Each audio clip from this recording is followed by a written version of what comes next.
हमारे प्रिय छात्रों, हमने कक्षा में विधायिका चैप्टर कुछ हद तक पढ़ाया था और शेष बचा हुआ था। हम एक बार पुनः आपका फिर से रिवाइज कराते हुए आगे बढ़ते हैं। देखिए, आपको हमने बताया था कि हमारी राष्ट्रीय विधायिका का नाम संसद है, जिसके 2 सदन हैं। निम्न सदन को लोकसभा तथा उच्च सदन को राज्यसभा कहते हैं। इसी तरह से राज्यों की विधानसभाओं को विधानमंडल कहते हैं। भारत में संसद के 2 सदन हैं, विधानमंडल के भी 2 सदन हैं और संसद के भी 2 सदन हैं। विधानमंडल के दोनों सदनों को, एक को निम्न सदन तथा दूसरे को उच्च सदन कहते हैं। उच्च सदन को विधान परिषद तथा निम्न सदन को विधानसभा कहते हैं। जब किसी विधायिका में 2 सदन होते हैं तो उस विधायिका को द्विसदनात्मक विधायिका कहते हैं। उपराष्ट्रपति को हटाने का प्रस्ताव केवल राज्यसभा में ही लाया जा सकता है। अन्य सदन को उपराष्ट्रपति को हटाने में न तो कोई अधिकार दिया गया है और न ही अन्य सदनों की कोई भूमिका होती है। जिस दल या दलों के गठबंधन को लोकसभा में बहुमत हासिल होता है, उसी के सदस्यों को मिलाकर संसदीय लोकतंत्र में कार्यपालिका बनती है। यानी संसदीय लोकतंत्र में कार्यपालिका का निर्माण निम्न सदन अर्थात हमारे देश में लोकसभा के सदस्यों से मुख्यतया होती है, यद्यपि उसमें राज्यसभा के भी सदस्य सम्मिलित हो सकते हैं। विधायिका में कुछ भी कहने के बावजूद किसी सदस्य के विरुद्ध कोई कानूनी कार्यवाही नहीं की जा सकती। सदन में उन्हें बोलने का, अभिव्यक्ति देने का पूरा अधिकार है और इसे संसदीय विशेषाधिकार कहा जाता है।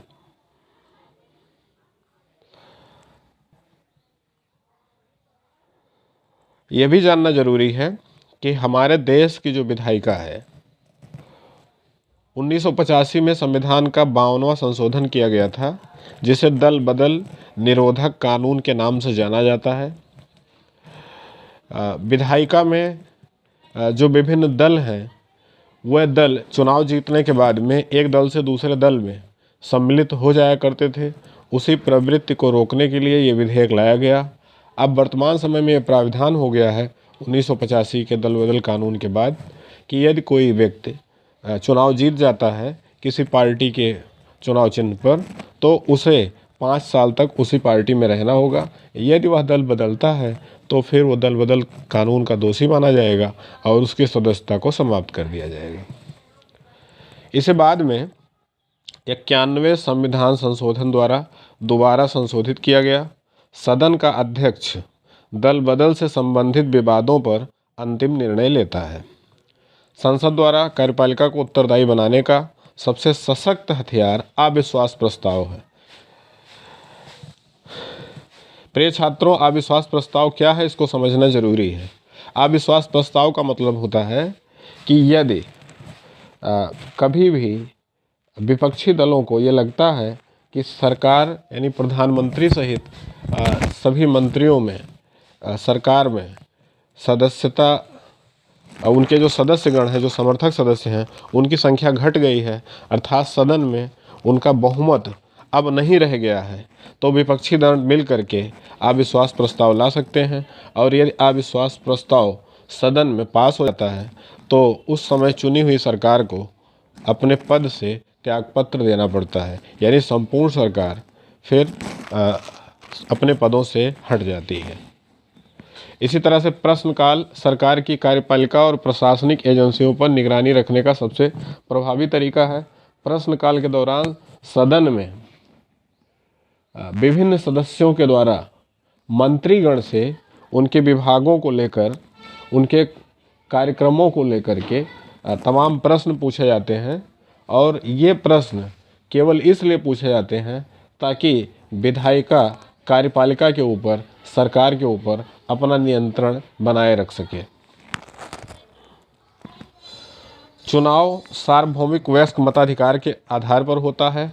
सार्वभौमिक वयस्क मताधिकार से तात्पर्य है कि सभी लोग जिनकी उम्र 18 वर्ष से ऊपर हो गई है वह वयस्क घोषित हो चुके हैं और उनको मताधिकार दिया गया है। सार्वभौमिक का मतलब कि यह प्राविधान सभी लोगों पर लागू होता है, पूरे देश के प्रत्येक नागरिकों के ऊपर यह नियम लागू होता है कि यदि वह 18 साल से ऊपर है तो फिर वो वयस्क है और उसको मताधिकार प्राप्त है, अर्थात वह सभी प्रकार के चुनाव में मत देने और उम्मीदवार घोषित होने का अधिकार प्राप्त कर लेता है, जिसमें प्रत्येक व्यक्ति के मत का मूल्य दूसरे व्यक्ति के मत के मूल्य के बराबर होता है, अर्थात प्रत्येक व्यक्ति को एक ही मत देने का अधिकार होता है और सभी के मत का मूल्य बराबर होता है। इस समय लोकसभा के 543 निर्वाचन क्षेत्र हैं, जबकि संविधान में कुल संख्या 552 बताई गई है। लोकसभा के सदस्यों को 5 वर्ष के लिए चुना जाता है, लेकिन यदि कोई दल या दलों का गठबंधन सरकार न बना सके अथवा प्रधानमंत्री राष्ट्रपति को लोकसभा भंग कर नए चुनाव कराने की सलाह दे तो लोकसभा को 5 वर्ष से पहले भी भंग किया जा सकता है। निर्वाचित सदस्यों के अतिरिक्त राज्यसभा में 12 सदस्य मनोनीत होते हैं। ये 12 सदस्य साहित्य, विज्ञान, कला तथा समाज सेवा के क्षेत्र में जो विशेष उपलब्धि हासिल प्राप्त लोग होते हैं, राष्ट्रपति द्वारा उन्हीं को मनोनीत किया जाता है। राष्ट्रपति केवल ऐसे ही लोगों को मनोनीत करता है जो लोग इन विभिन्न क्षेत्रों में दक्ष हों।